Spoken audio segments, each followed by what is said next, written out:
ஓம் சாய்ராம், ஜெய் சாய்ராம். உலகெங்கிலும் இருக்கிற நம்முடைய சாய சொந்தங்களுக்கு இவ்விதமான கூட்டு பிரார்த்தனைகளை, கிரியா ஹீலிங் முறைகளை வெற்றிகரமாக நிகழ்த்துவதற்கு நம்மை பெற்ற பெற்றோர்களுடைய வாழ்த்துக்களாலும் நாம் வணங்குகின்ற எல்லா தெய்வங்களுடைய பிரதிநிதியாக இருக்கிற நம்முடைய சாயிநாதருடைய பேரருளினாலும் உங்கள் அனைவருடைய பேராதரவினாலும் இத்தகைய நிகழ்வுகள் நடக்கிறது. அதற்கு முழு காரணம் நீங்களும் சாயப்பாவும் என்று உணர்ந்து இன்றைக்கு நான் ஒரு முக்கியமான ஒரு செய்தியை சொல்ல போறேன்.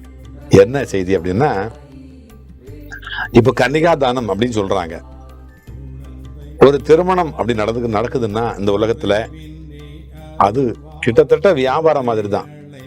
மாட்டு வியாபாரம் பண்ற மாதிரி அதுக்கு என்ன கமிஷன், என்ன அதுக்கு பொருளாதாரம், இது மாதிரி பண்ற மாதிரி கிட்டத்தட்ட வியாபாரம் மாதிரி ஆயிப்போச்சு. நீ என்ன தர, நான் என்ன கொடுக்கணும், இந்த மாதிரி திருமணம் இருக்கக்கூடாது. அன்பினால கட்டி போடுறதுதான் அன்பு. எப்படிங்கிற அன்பின் வழியது உயர்நிலை அப்படின்னு சொன்ன மாதிரி அன்பு தான் இந்த உலகம் இயங்கத்திற்கு அச்சாணி இல்லையா? அதனால இந்த கன்னிகாதானம் அப்படின்னா என்னன்னு தெரியாம இந்த வரதட்சணை, பொண்ணையும் கொடுத்து கண்ணையும் கொடுத்து எல்லாத்தையும் கொடுத்து அப்புறம் கண்ணீரையும் கொடுக்கறது இருக்கு இல்லையா, கண்ணீரையும் கொடுக்கறாங்க இல்லையா இந்த பெற்றோர்கள். அதை பத்தி தான் நம்ம இன்னைக்கு சிந்திக்க போறோம். இந்த பதிவை தள்ளிடாம கடைசி வரைக்கும் பாருங்க.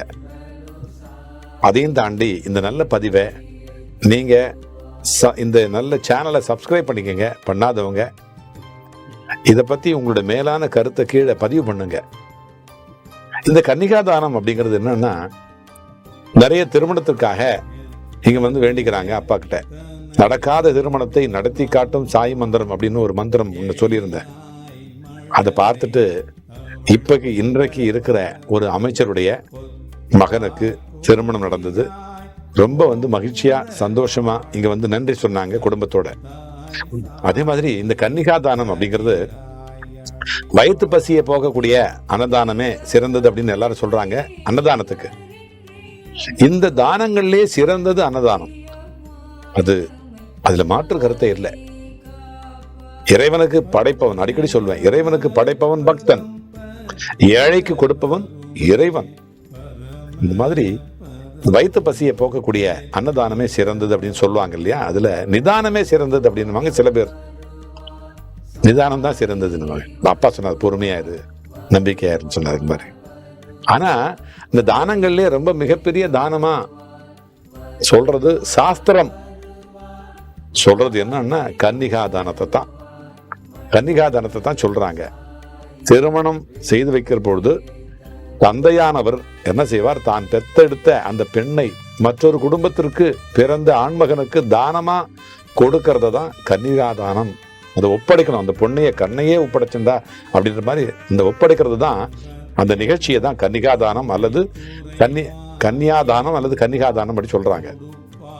இந்த உலகத்துல பலவித தானங்கள் செய்யப்பட்டாலும் அவை எல்லாவற்றிலும் உயர்ந்தது இந்த கன்னிகாதானம் தான் இல்லையா? இந்த நிகழ்ச்சியின் போது சொல்லப்படுகின்ற சங்கல்பத்தை தண்ணியை ஊத்தி, சொம்புல இருந்து தண்ணியை ஊத்தி அந்த பிள்ளைகிட்ட கொடுப்பாங்க, கையை பிடிச்சு கொடுப்பாங்க. என் கண்ணையே உங்ககிட்ட ஒப்படைச்சுக்கிறேன். அதுக்கு இந்த மந்திரமும் சொல்லுவாங்க. என்ன மந்திரம்? தாசானாம் பூர்வேஷாம் தாசனாம் பிரேஷம் மம்ம, என்னுடைய ஆத்மஸ்ஸ ஏகவிம்ச திலகுல உத்தாரண அப்படின்னு அந்த மந்திரம் சொல்றாங்க. அது நீட்டா சொல்லிட்டே போவாங்க.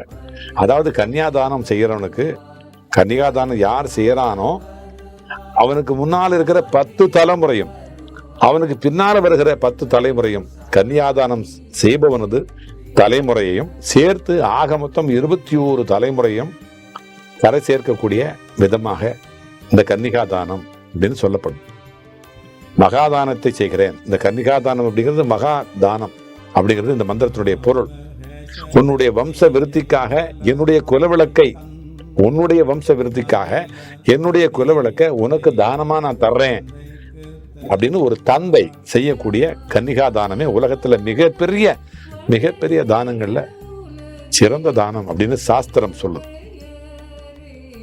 இப்படி தானம் கொடுத்தவனுக்கு, கண்ணையே கொடுத்தவனுக்கு கண்ணீரையும் சேர்த்து கொடுறான் அப்படின்னு கண்ணை பிடிச்சி பிழிஞ்சி காசை கொடு, அதை கொடு, சொத்தை கொடு அப்படின்னு பிரிஞ்சு எடுக்கிறாங்க. ஒருவேளை ஆண் பிள்ளையை பெற்றெடுத்தா அந்த பிள்ளை அந்த செய்யக்கூடிய அந்த கர்மாவினுடைய மூலம் அந்த ஒரு தலைமுறை மட்டும்தான் கரை சேரும். ஆனா பெண் பிள்ளைய பெத்து அவளை கண்ணுக்கு கண்ணா வளர்த்து இன்னொருத்தனுடைய வம்ச விருத்திக்காக அவளை தானம் செய்து கொடுப்பதனால அவனது வம்சத்துல 21 தலைமுறைகளும் கரை சேருது. அப்படின்னா அந்த பெண் பிள்ளையை பெற்றவன் எவ்வளவு எப்பேற்பட்ட புண்ணியம், எப்பேற்பட்ட பாக்கியம் செஞ்சிருக்கிறான் அப்படிங்கிறத நம்ம கவனிக்கணும்.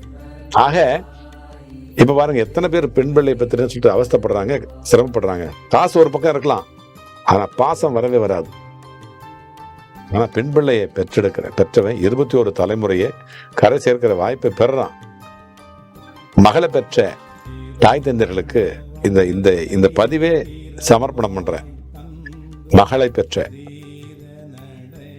இந்த தாய் தந்தையர்களுக்கு இந்த பதிவை சமர்ப்பணம் பண்றேன்.